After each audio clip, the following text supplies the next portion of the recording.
الحمد لله والصلاة والسلام على سيدنا محمد وعلى آله وأصحابه أجمعين.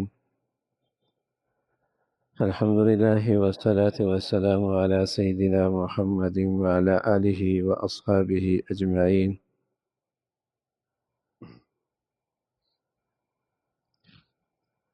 أما بعد فأعوذ بالله من الشيطان الرجيم. بسم الله الرحمن الرحيم. ولا تعد عيناك عنهم تريد زينة الحياة الدنيا ولا تطع من أغفلنا قلبه عن ذكرنا واتبع هواه وكان أمره فرطا. وقل الحق من ربكم فمن شاء فليؤمن ومن شاء فليكفر إنا أعتدنا للظالمين نارا أحاط بهم سرادقها. صدق الله العظيم. اللهم صل على سيدنا محمد وعلى آل سيدنا محمد وبارك وسلم. یہ سورہ کہف اور اس میں مختلف قصص کا تذکرہ، دو باغ والوں کا قصہ. اس سے پہلے چند بڑی اہم نصیحتیں زندگی کے لیے اور بہت ہی زندگی سے تعلق رکھنے والی ہدایات ہیں. انہی میں ایک نصیحت یہ تھی کہ جب دوستوں کا انتخاب کرو، اپنے ہم نشین، ہم مشورہ، ہم مجلس، زندگی کے قابل اعتماد افراد جن کے سامنے اپنی دل کی بات رکھتے ہو، زندگی کا مشورہ کرتے ہو، ان پر اعتماد کرتے ہو، ان کے ساتھ اٹھتے بیٹھتے ہو، تو وہ انتخاب کیسا ہو. تو ان کی ایک بڑی علامت بتائی، یدعون ربهم بالغداۃ والعشی یریدون وجہہ، کہ وہ ہر حال میں اللہ کو پکارنے والے. بس اوقات آدمی زبان سے نہیں پکارتا، تب بھی وہ پکارنے والا کہلاتا ہے. جیسے آدمی ہر وقت اللہ کا خیال دل میں رکھتا ہے، دھیان رکھتا ہے، اسے ہر وقت اللہ کا دھیان رہتا ہے. جیسے بتایا کہ رجال اللہ تلہیہم تجارہ ولا بیع عن ذکر اللہ، کچھ ایسے جوان مرد ہیں جو تجارت کرتے اور بازار میں ان کے قدم ہیں، بازار میں کھڑے ہیں، زبان سے کاروباری باتیں بھی کر رہے ہیں، ہاتھوں سے وہ لین دین بھی کر رہے ہیں، لیکن ایسے شیر مرد ہیں کہ ایک لمحے کے لیے بھی اللہ کی یاد سے غافل نہیں ہوتے.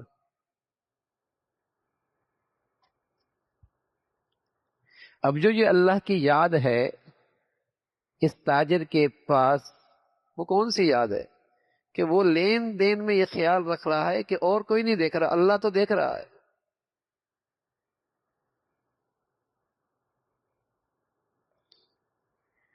کسی قانون کی رسائی تو یہاں نہیں ہے، کسی انسان کی نظر تو نہیں پہنچ رہی، لیکن اللہ تو دیکھ رہا ہے. یہی اللہ کی یاد ہے، یہی اللہ کی یاد ہے. فرمایا دوستوں کے انتخاب میں، اپنی ہم مجلس میں، ہم نشست میں، جن پر تمہیں اعتماد، تعلق، تو ایسے لوگوں کے ساتھ اٹھا بیٹھا کرو کہ جنہیں ہر وقت اللہ کا خیال رہے. اصلاح اور سلوک تربیت میں ایک اصطلاح کہی جاتی ہے، یہ صاحب نسبت ہے.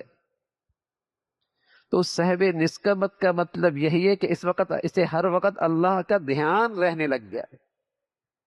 اپنوں بچوں کے ساتھ معاملہ کر رہا، اپنی بیوی کے ساتھ معاملہ کر رہا، اپنوں کے ساتھ معاملہ کر رہا، غیروں کے ساتھ معاملہ کر رہا، گھر میں ہے، بازار میں ہے، دفتر میں ہے، اس وقت اسے ہر وقت اللہ کا خیال رہنے لگا.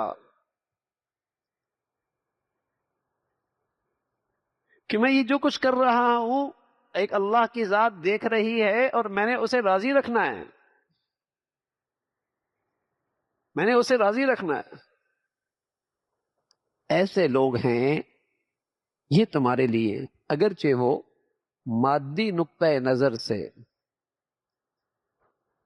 ان کا کوئی بڑا اسٹیٹس نہیں ہے، ان کا معیاری زندگی کوئی زیادہ بلند نہیں ہے، لیکن انہیں یہ دولت ملی ہے تو یہ آپ کے توجہ کے زیادہ مستحق، یہ آپ کے توجہ کے زیادہ مستحق۔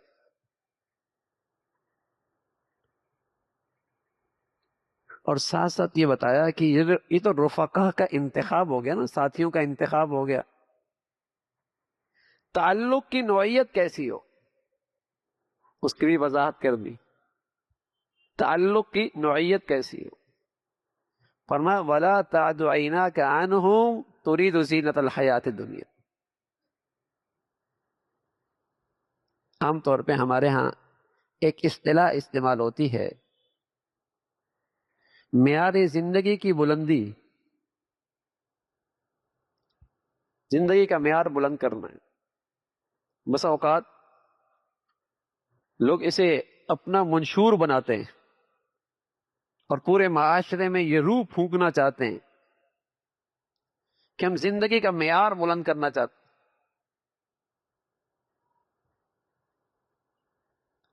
تو اللہ تعالیٰ نے فرمایا کہ تم معیار زندگی کو بلند کرنے کے لیے اس کو اپنا مقصود بنانا، یہ تمہاری زندگی کا مقصد بن جائے، اس کی خاطر اچھی صحبت کو، اچھے لوگوں کو اور اچھے لوگوں سے نظریں وہ نہ ہٹانا۔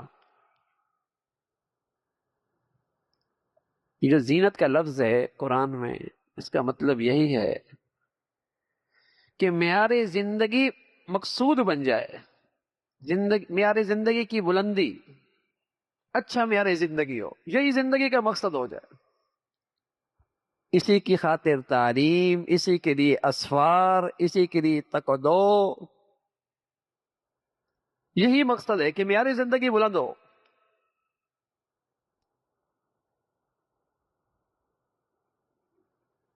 فرمایا ایسے لوگوں سے نہیں جن کا مقصد زندگی یہی ہے۔ مقصد زندگی تو اللہ کی بندگی ہے، اس کے ساتھ اللہ رب العزت نعمتیں دے دے، شکر کے ساتھ استعمال کیجیے، کوئی بری بات نہیں۔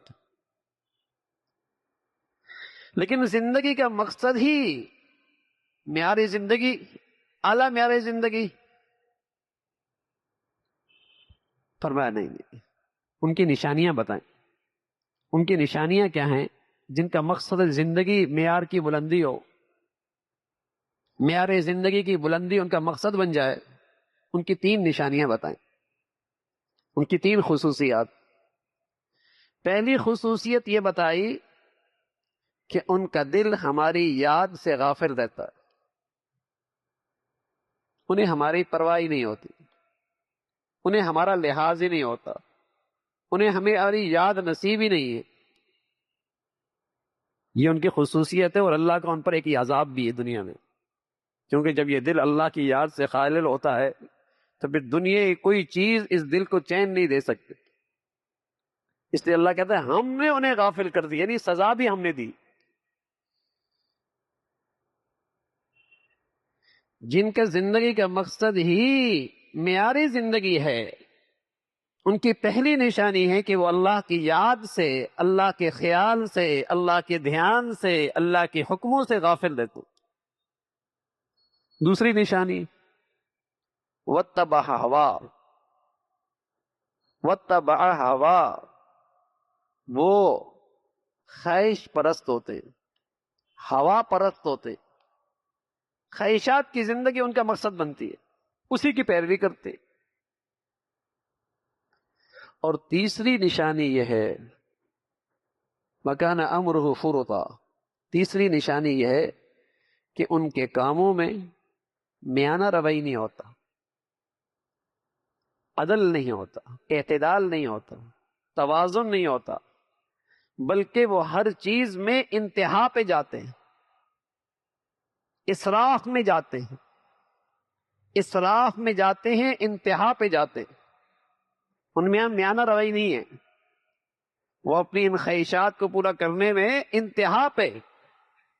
خوشیاں دیکھ لیں، لباس دیکھ لیں، رہن سہن دیکھ لیں، لباس پوشاک دیکھ لیں، اٹھنا بیٹھنا دیکھ لیں، میانہ روی نہیں ہے، انتہا۔ جن کا مقصود ہی معیار زندگی کی بلندی ہے، ان میں انتہا پسندی آتی ہے، اسراف آتا ہے۔ دیکھتے نہیں بس اوقات جب شادیاں ہوتی ہیں کیا انتہا پہ جاتے ہیں، لباس پوشاک میں کیسی باریکیوں کا اور کیا انتہا پسندی ہوتی ہے، دعوتوں میں کیسا اسراف ہوتا ہے، نشست و برخاست میں کیسی جسے کہیں کہ انتہا ہوتی ہے۔ قرآن نے ان کی خصوصیات ایسی گنائی کہ ہر آدمی ان کی پیشانیوں سے یہ نشانیاں دیکھ سکتا ہے۔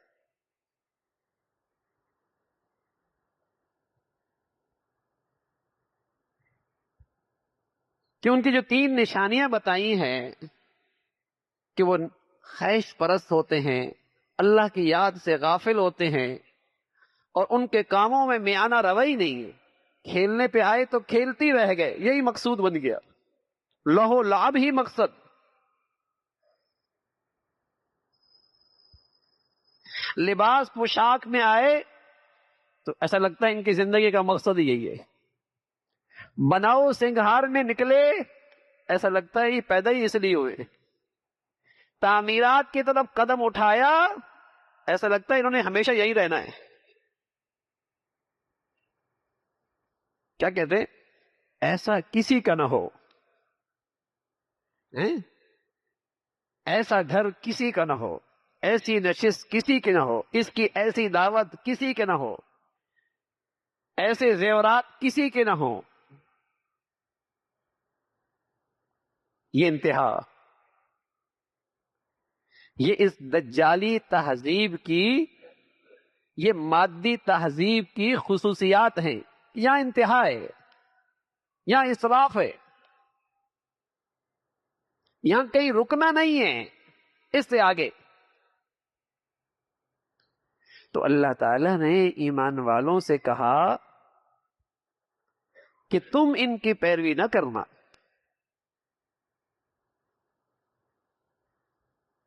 تم ان کی پیروی نہ کرنا۔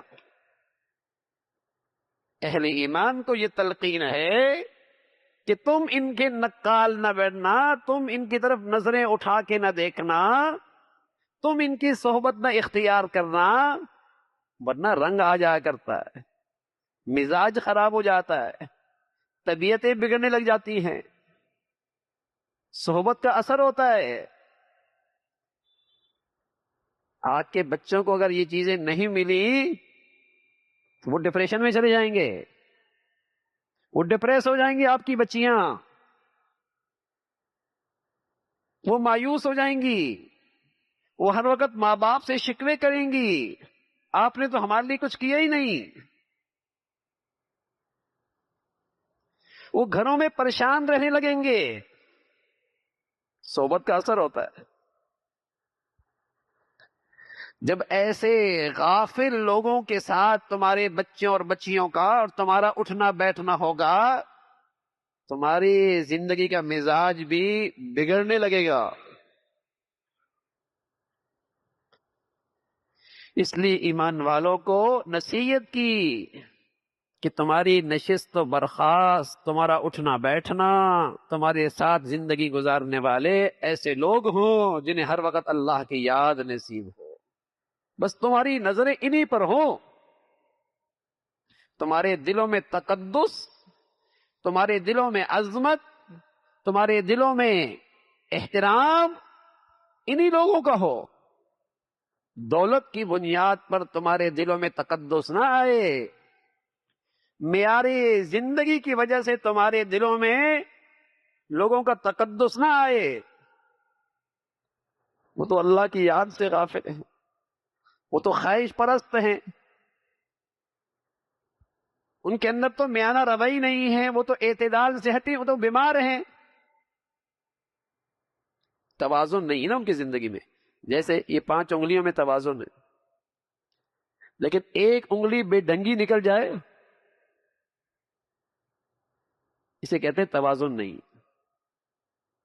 اللہ نے جسم کے اعضاء توازن سے بنائے ہیں، کسی کی آنکھ بڑی ہو جائے توازن نہیں رہا، 2 کانوں میں توازن ہے، ایک بڑا ہو جائے توازن نہیں رہا، 2 ٹانگیں ایک جیسی ہیں، ایک میں توازن نہ رہے تو شخصیت بگڑ جاتی ہے نا۔ فرمایا جب معاشرہ ایسے لوگوں کے ہاتھوں میں آ جائے جو نفس پرست ہیں تو معاشرے میں پھر یہ توازن نہیں رہتا، بگاڑ، ایک انتہائی بلندی پر اور ایک بھیک مانگ رہا، اور یہ نقشہ آپ کو پوری دنیا میں ملے گا۔ ایک طبقہ جس کے پاس دولت گننے کا اندازہ ہی نہیں، اور اسی قریب کی اسٹریٹ پہ بھیکاری نظر آئیں گے پوری دنیا میں۔ آپ مغرب دیکھ لیں، یورپ دیکھ لیں، یہ اس مغربی تہذیب کا اثر ہے۔ ایک طرف معیاری زندگی اتنا بلند، اور دوسری طرف زندگی کا کچھ بنیادی سامان بھی میسر نہیں۔ یہ دجالی تہذیب کا ہی نمایاں خصوصیات ہے، جس سے معاشرے کا توازن بگڑ جاتا ہے، سوسائٹی کا توازن بگڑ جاتا ہے۔ تو فرمایا ایمان والو، تمہاری نظروں میں، تمہاری نظریں ان پہ نہیں، تمہارے نزدیک یہ قابل تقدس نہیں، ان سے اپنے آپ کو دور رکھو، ورنہ بری صحبت کا، برے مزاج کا اثر پڑتا ہے۔ اور یہ تلقین فرمائی، اور پھر فرمایا وَقُلِ الْحَقُّ مِن رَبِّكُمْ، وَقُلِ الْحَقُّ مِن رَبِّكُمْ، جو تمہارے پالنے والے کی طرف سے سچائیاں ہیں زندگی کی، حق زندگی کی سچائیاں، میں رب کی طرف سے، پالنے والے کی طرف سے جو زندگی کی سچائیاں ہیں، ان کا اعلان کرتے رہو۔ یعنی تمہارا صرف اپنی ذات سے نیک سیرت ہونا کافی نہیں، اس سے معاشرہ نہیں بنے گا، اس سے سوسائٹی نہیں بنے گی، اس سے ماحول نہیں بنے گا۔ وہ جو تمہارے رب نے سچائیاں دی ہیں نا زندگی گزارنے کی، اس کا اعلان کرتے رہا کرو، زبان سے، تحریر سے، اجتماعی، انفرادی، کسی بھی طرح اس کے تذکرے ہونے چاہیے، اس سچائی کے تذکرے ہوتے رہنے چاہیے، کانوں میں باتیں پڑتی رہنی چاہیے۔ تو پھر اللہ میاں نے تسلی بھی دی، فمن شاء، کچھ لوگ ایسے ہیں جو قبول کریں گے، کچھ نہیں کریں گے، کچھ قبول کریں گے، کچھ نہیں قبول کریں گے۔ تسلی دی کہ تم تو کامیاب ہو گئے جب تم نے حق کی تبلیغ کر دی، جب تم نے ان سچائیوں کو اپنے تذکروں میں لے کے آ گئے، تم تو کامیاب ہو گئے۔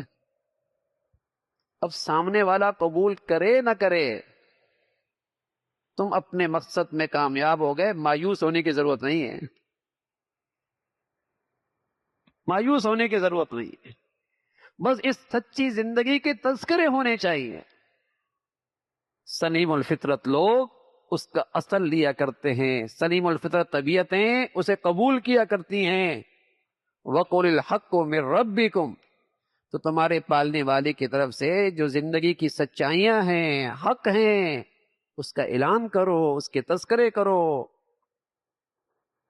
وہ کرتے رہو۔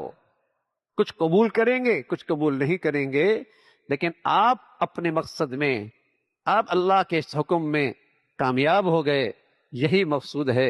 اللہ تعالی عمل کی توفیق نصیب فرمائے۔ اللہم لک الحمد کلو ولک الشکر کلو، اللہم اعنا علی ذکرک وشکرک وحسن عبادتک، نستغفر اللہ ونتوب الیک۔ سبحان ربک رب العزة عما یصفون وسلام علی المرسلین والحمد للہ۔